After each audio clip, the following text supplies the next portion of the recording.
$3 from Nexen. Happy New Year, Forsen. I think you will find this video interesting as this game was relevant at the start of the last decade. At the start of the last decade. The rise and fall of the first group esports. Oh yeah. Group is... Oh my god! Why is the quality for ants? Oh my god! This was just the quality back in the day or what? No wonder they fucking died. In many ways, Starcraft gave birth to esports as we know it. From literally being launched into space to drawing thousands of rabid fans to arenas, it was a legit esport before the word was even invented. In terms of the sheer number of participants, the coverage, and the money at stake, Starcraft used to be the biggest esport on the planet. But now, it's hard to feel like it really even matters. So what happened? What toppled the king of It paved the way. It paved the way for other games, honestly, in terms of esports. Even though, like, to give games you an like idea of just how Counter-Strike huge Starcraft was, is older 120,000 people showed up to watch the Starcraft Sky the production Pro value was Finals just in over the top in 2005. Starcraft. That's and then 40,000 every other more event people than were in copied the that arena shit. for the Super Bowl that same year. Meanwhile, Quake this didn't year, have the production Starcraft value for streams those were saying lucky to even Quake. hit I know it was before, 85,000 people. but it didn't have the And production that's what value we people had in watching from the Starcraft. comfort of their own home. That But was to when Twitch understand was why Starcraft fell, starting to you have get to understand what made going. it so great in the first place. When Brood War came out, about a year after Starcraft came out, the game became really popular in Korea. So popular that even people who didn't play computer games knew about it, and they even knew about the best players, who they were, because they were on television so much. Back when gamers were still considered basement-dwelling losers in the West, pro StarCraft gamers in Korea were revered as gods. Got in a taxi coming from the airport, and there was a poster, and I think it was a boxer advertising something or other, and you know, I think I made some sort of remark, and the taxi driver then proceeded to tell us that he was training to become a professional gamer, and this guy was probably in his 60s, and yet here he was, you know, going down to the LAN cafe, the PC bangs, every other day after work to practice Brood War. And it was only then I suddenly just went, okay, this is kind of crazy shit. This is way bigger than it is in the West. The best of the best were given the title Bone Dry. That's kind of sad, right? Holding the love of the people. Like, not you cannot just do dry it. statistics Like, there's no way you records. can do it at And that in age. Korea, StarCraft But he matches really were wants broadcast to. on television and eventually spawned entire He doesn't want to channels drive a dedicated taxi to anymore. broadcasting He wants the to game. be a pro gamer. Korean StarCraft teams were even sponsored by corporate giants like Korea Telecom and South Korea Telecom. So what happened was these PC bangs sprung up all over Seoul and all over Korea, which They don't have allowed an old players to people go league, in no. and spend They free have time at very little women's cost on league, high-quality PCs think. at the time anyway, and they all Small came one. preloaded with Brood War. So suddenly you've got all of these things combining: TV looking for, you know, new stars, sports people looking for new sports stars, brands looking for young males in particular, but also women, to advertise their products. And here comes this massively popular, effectively free game that people can play in PC bangs. And so it was a perfect storm. All of these things combined to allow Starcraft and Brood War in particular to just rise up out of nowhere. And within a couple of years, they had TV stations devoted to the games and to the leagues. By the mid-2000s, StarCraft had a fully built-out esports infrastructure in Korea, one that was used as a model for the West. But StarCraft got so big so fast that there was little room for growth. By 2006, StarCraft hadn't been patched in 5 years, which is insane given how often games get patched these days. I don't agree with this. Killed by its own creator. I don't think that's the case. The reason why StarCraft became so good is because, for once, Blizzard did not balance it in so long. He said 5 years. It balanced itself. And the only way people made it better is by making custom maps. But it was perfectly balanced. Like, the win rates between everything was perfectly balanced. It was crazy. It was probably 90% fucking luck on their part, Blizzard's part, as the StarCraft community but it was so concerned, balanced. You haven't the seen game had a been figured out. balanced game There like were no more StarCraft new 1 moves to make, no more new strategies ever, to almost. develop. That is, until Jaedong showed up. Jaedong was the only one who could kill Flash.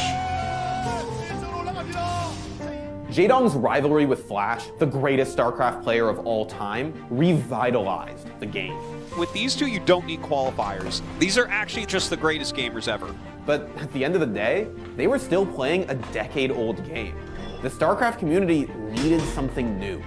Hell, it's about time. StarCraft 2 Wings of Liberty was the beginning of a new chapter for the game. Slowly but surely, it pushed Brood War out of the competitive arena. And for a few glorious years, StarCraft 2 was the biggest esport in the world.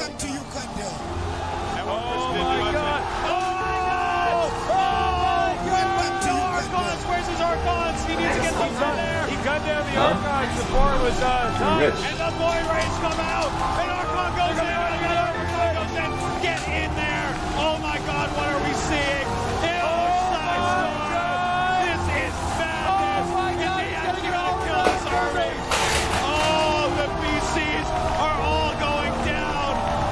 I can't believe what I just saw. And unlike Brood War, Wings of Liberty was bigger than just South Korea. Guys, make some noise. Stefano is the Best WCS foreigner. European champion.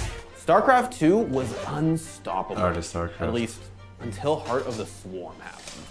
Heart of the Swarm was StarCraft 2's first expansion, and any hype the community had going in was quickly deflated by a pretty severe drop in game balance. The big problem were Swarm Hosts, a Zerg-only tool that could basically spawn infinite units without the need for gas or minerals. The Swarm Host, I think, is the worst thing to come to StarCraft 2. And if all that is gibberish to you, all you really have to know is that Swarm Hosts were broken. I don't think he has any plan. I've lost all comprehension of what he could do from here. There is no answer. I really feel there is no answer.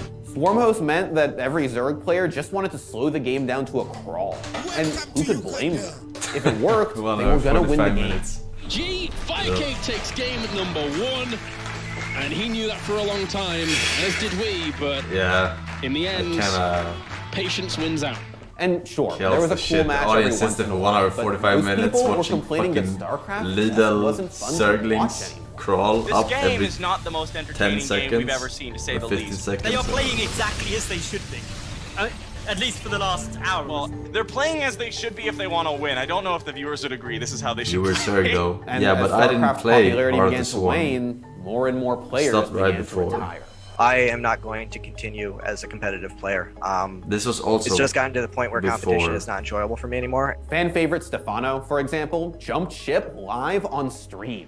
The reign of Stefano has come to an end. That is an end of a very special era for that young man there. He's accomplished so much in his StarCraft 2 career. He's been the guy, he's been the player. He's made a lot of money playing StarCraft 2. He's not enjoying it as much as he used to. By 2015, other games had risen up to take StarCraft's place in the esports world. Heart of the Swarm crippled the game, but Blizzard was hoping that their next expansion could revive it. Do you think maybe the Legacy of the Void has legs? Do we feel like that's the case? Absolutely. I think the biggest question will be how much and for how long. It's always going to be one of those top 5 games. Over the next few years, Blizzard tried to make the game faster, to bring it more in line with the StarCraft that everyone fell in love with. But their next decision put the final nail in StarCraft's coffin. In 2016, Blizzard region-locked StarCraft 2 tournaments. That meant that Korean players could only play with other Korean players in Korea for tournament purposes. It was supposed to introduce some regional diversity into StarCraft's pretty Korean-dominated competitive scene. Ladies and gentlemen, MMA, he is back! He is your Season 3 World Championship Series Europe champion. What Blizzard didn't anticipate is that it created a sort of vacuum in South Korea. All of the new up-and-coming South Korean players could now only play against the veterans who'd been dominating the game for years. Yeah, I mean, I think it's definitely unfair, right, on an individual level. Koreans are subjected to a different set of rules than foreigners, a much stricter set of rules. Like, intuitively, that will just strike a lot of people as being unfair. In general, as the Korean scene has progressed, the lower tier... The reason why they did this is to try and save the game, actually. They didn't want all the Europeans and Americans to get just completely crushed by Koreans. So they wanted the Koreans to take out each other, and then the top Europeans and top Koreans and whatever, you know, would... because no one wants to watch a tournament no European, some Europeans, but most Europeans would like to cheer on a European person. Americans would like to cheer on an American person, right? You know how it is in esports. And when you have a tournament full of top 8 only Koreans, it's kind of lackluster for the rest of the world, right? So they wanted the Koreans to take out each other and shit. Without new blood, so this the game stagnated. Then sponsors began to drop out, moving on to more lucrative games actually, like League of Legends, Dota, and not CSGO. a bad move, but it was Later just, that year, Pro League it wasn't about that. It was about the game just being running league too in hard history. to Korean draw an players are not audience improving at the same rate as they have by itself. because the team house structures have collapsed. They have less support in that aspect. They're all living on their own essentially, and there's a lot less collaboration within the Korean scene as there used to be. The other problem, of course, is that real-time strategy games like Starcraft just aren't that popular anymore. They're fast-paced and complicated, and they don't really lend well to a pleasant viewing experience for a newcomer. Die-hard Starcraft fans stuck it out, and the scene isn't without its bright spots. The game still has a following all over the world, with nostalgia keeping the grandfather of all esports afloat. But there's still that nagging what if. What if Starcraft didn't fail? And what, if anything, could bring it back to its former glory? In 2017, Blizzard made Starcraft free to play, and they introduced the War Chest, a crowdfunding initiative that attempted to make the esport more viable. But Blizzard can't turn back the clock. The fans are dedicated, and the game is still great, but it'll never be as huge as it once was. Starcraft will always be the granddaddy of esports, but its glory days are over. Thanks for watching. If you want more content like this, hit the sub button and ring that notification bell. For unique But bite-sized it wasn't videos for you won't nothing, as I find said. anywhere else, It did pave hit the up our way Instagram, for Twitter, how and Facebook production value pages. was set up for esports in general.